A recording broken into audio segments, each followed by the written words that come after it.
Welcome viewers to Women Now. Thanks for joining us today. We are going to talk about a very heartwarming subject. Yes. It's been horrible last 2 months. It's all about guns And violence. shooting, kids, children. Yep. We can't take our minds off that. And every time there's something happening, mind goes back to how people suffered through all those times. That shows how horrifying it is. And we have a guest here with us today. Lorraine. We're really glad to have her Yep. in the studio, who's going to really open a lot of eyes. Yeah, her Yes. foundation is actually to support really the victims of gun violence is what I got from it all. And I think that it was just, I had tears in my eyes the whole It's time. I called- felt them back. Yeah, it's called 1,000 Mothers to Prevent Violence. Yep. Well, after that, we are going to take you to something fun to cheer you up as well, and that's skydiving that Smita had a chance to do. You're here, so that's good. Yes, I'm It means here you in landed- one piece. You landed safely. So Yes, I always land safely, so.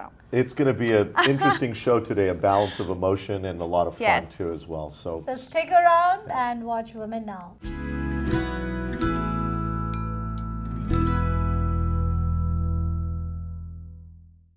A couple of months ago, we were all shocked and saddened to hear about the Sandy Hook massacre. This made us sit and think about the gun laws as well. Today we have Lorraine Taylor with us, who founded 1,000 Mothers to Prevent Violence after her kids were gunned down in public. So tell us, Lorraine, I can't even imagine. Just tell us a little bit about what happened. It was on February 9th, 40 days from the beginning of the new year, that my son Gregory called me and he said, "Mom, I want you to stop what you're doing and pray for strength." And I did.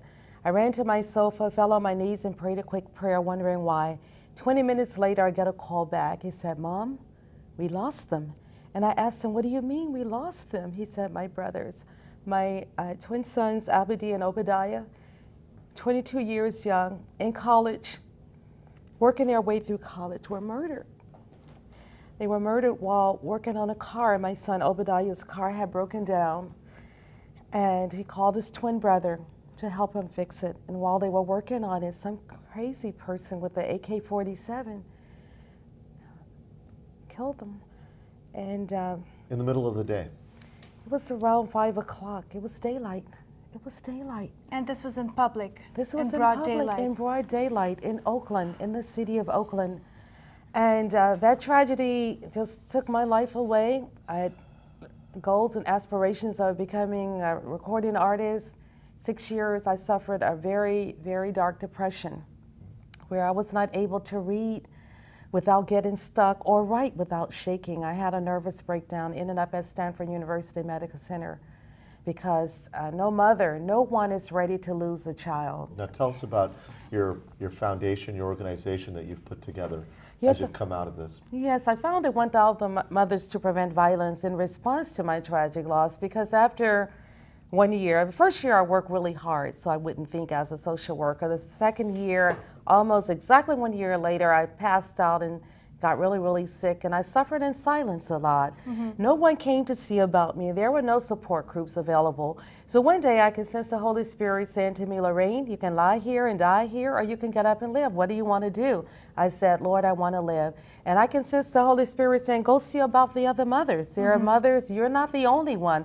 There are thousands." And since losing my own twin sons in the year 2000, there's been more than 1,000 murders in the city of Oakland alone, not to mention the Bay Area. We get calls from everywhere, all over the country, asking, is there someone, somewhere, who could go see about my grieving mother, my grieving sister or brother? 1,000 Mothers to Prevent Violence mission is to alleviate the detrimental and the traumatic impact of violence on homicide victim survivors. So what kind of events do you organize? Well, we have several. First, we have the COPE support group. That's where families and friends of homicide victims come together in Oakland, gather in a circle, a safe place to grieve and to talk about our losses. We also have the Morning Mother's Day Walk, which is coming up on June 8th, which happens to be my twin son's birthday.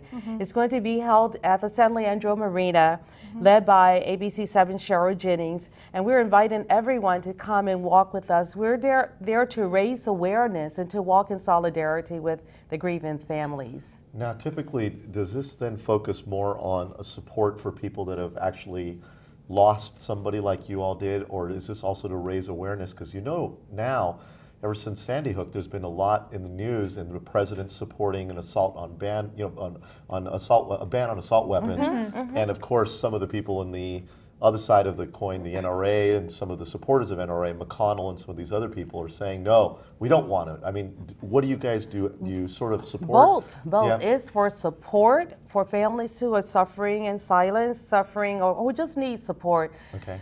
We are there for them. We're also there to raise awareness to the ongoing impact of violence on us. It's both. We have to look at the bottom line in order to find a solution. Look at the root of the problem. Is it indeed the NRA? Yeah. When I first lost my boys, I was in confrontation with the NRA all the time, saying it's your fault, it's your fault. I'm not really convinced that it's their fault at this point. Most of the violence takes place on the streets by criminals who are not members of the NRA, who do not have a license to carry a gun, who hasn't been trained. So I'm leaning a little more towards, the facts. Okay, so a lot of our viewers would want to know how do we find you? Where do we find you? Well, you can find us at www.1000mothers.org. That is our website. Yes. Yeah. And you can also call us at any time, 510-581-0100 if you need support. We are on Facebook. I tell all of my business on Facebook, by the way. Yes. I have my social media. Thanks to social media. Lorraine, your story is inspirational, and I wish that every single person that either watches this show or has gone through what you have gone through could actually stand up and make a difference about it, rather than just becoming the victim, actually helping other people and making a difference with what they've gone through. It's a truly inspiring story, and my heart goes out to you. You're an idol for many people out there. Oh, thank you. I actually find nothing more rewarding than public service and helping others help me heal. Well, thank you so much for being here. You're watching America's first South Asian TV talk show. Don't go away. Women Now will be right back.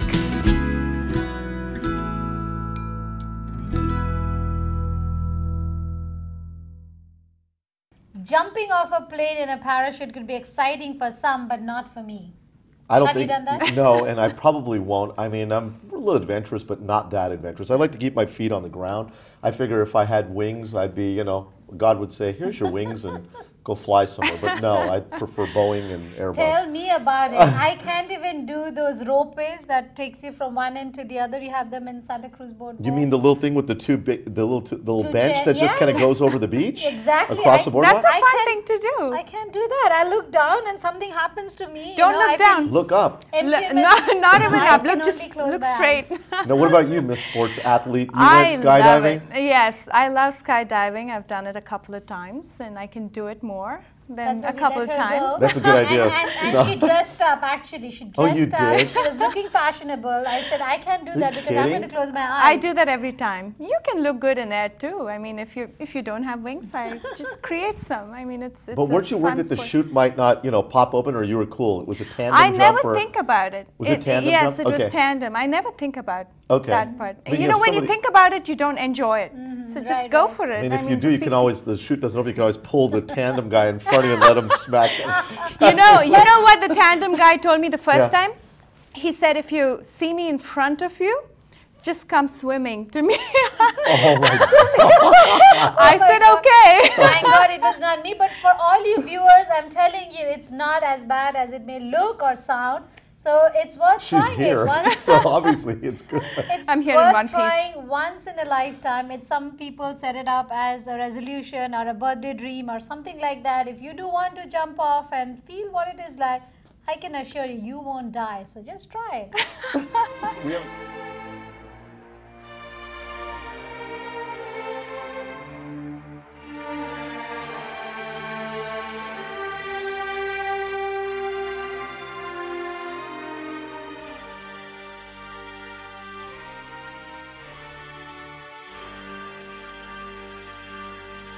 Smitha, hi, how are you doing? Good. I'm actually doing awesome.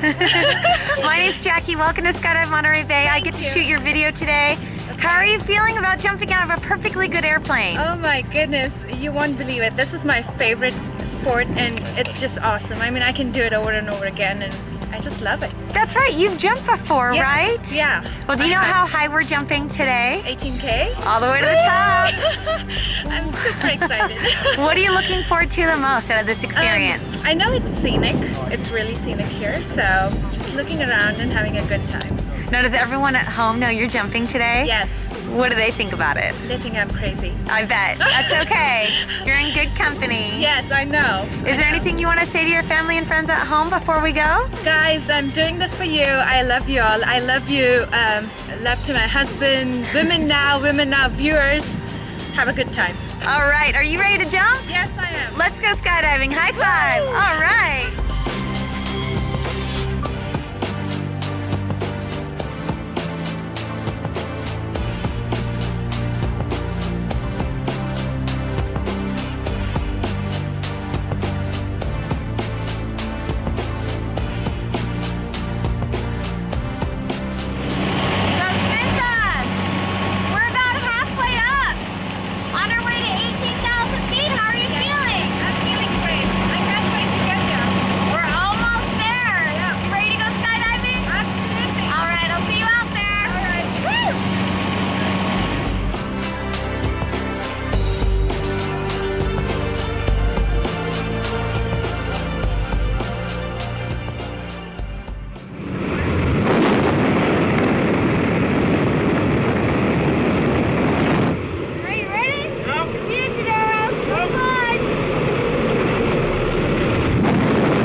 Welcome back, Snita. Thank you.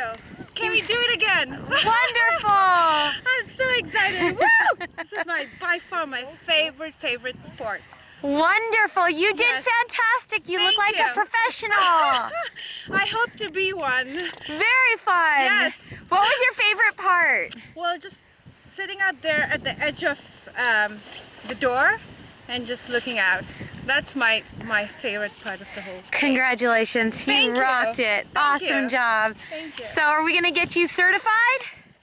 Yes. You're going to have to start doing this on your own. Absolutely. Yeah, I'd love to do the AFF. Yes. Yeah, that'd perfect. be fun. Did you take a look at the ocean view out there? It's gorgeous. This is by far the best. I've done several jumps in the past, but this is the best. Thank you so much for coming out to Skydive Monterey Bay. Congratulations once again. Thank you. We hope to see you soon. Absolutely. Woo! Woo! You're watching America's first South Asian TV talk show. Don't go away. Women Now will be right back.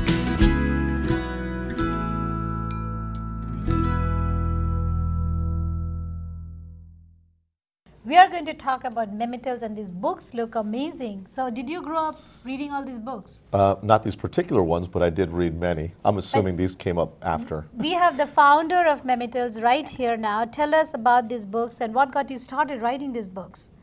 I'm not the author of the books, but I started Memetils, you know, with a mission to get kids reading. And build this everlasting love for reading, which is really important. Which is dying because they're all into electronics and games. Yes. Even if I give them the phone, they're just playing games and not reading enough. Yes, but you know, we are actually at the intersection of reading and technology. We have an app called Memetils, that's the reader app. But our whole philosophy is to make kids available where kids are. Kids are spending lots of time on these devices, and these are young kids, and we want them to have an option to read no matter where they are. All about, you know, building a love for reading is all about finding books everywhere, stories all around. So I essentially started this with the mission that, you know, kids should have content to read wherever they are. It doesn't matter where they are. And you know, we grew up at a time where life was a lot simpler. We had books and we had storytelling. Parents would tell us stories and we grew up.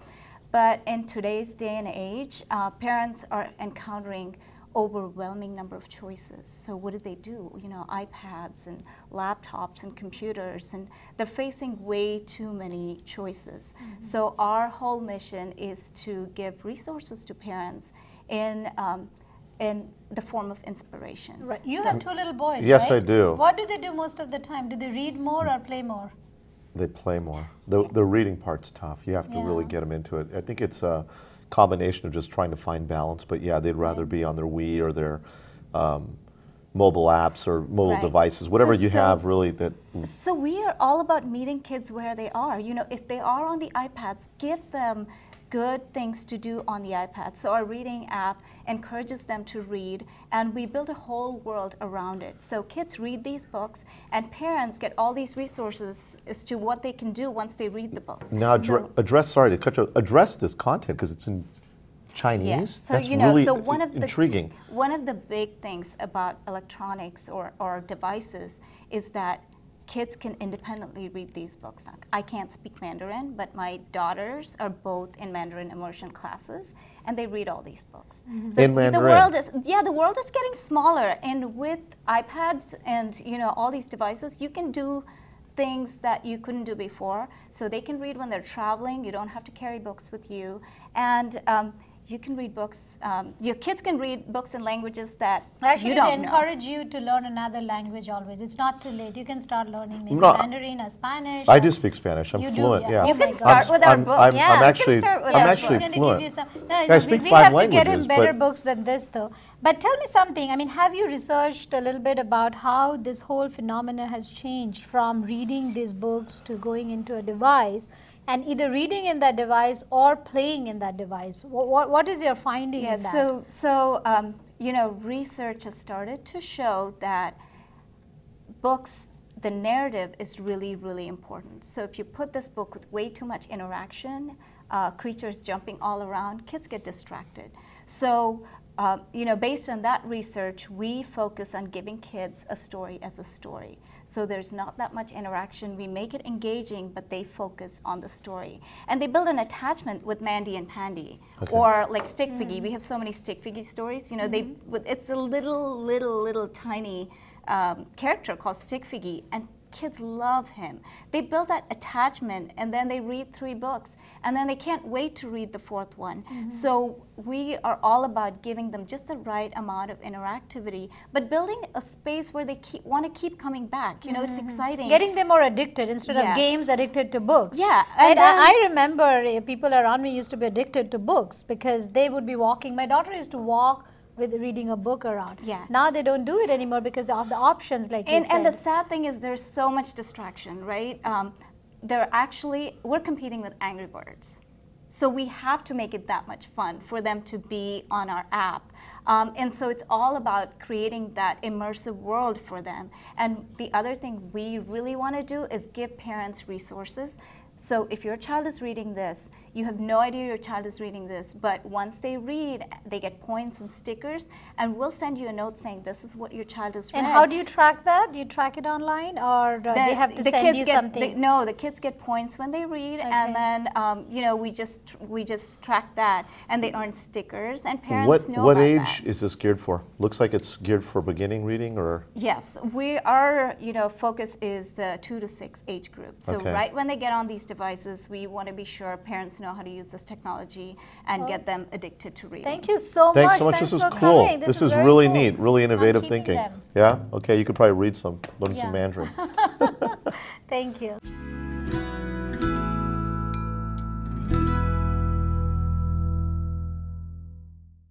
Well, viewers, as promised, today was a real roller coaster, if you will, of emotions. First, of course, with the heartwarming story with Lorraine, and then, of course, the fun, airy story with Smita jumping out of an airplane. I hope you enjoyed it.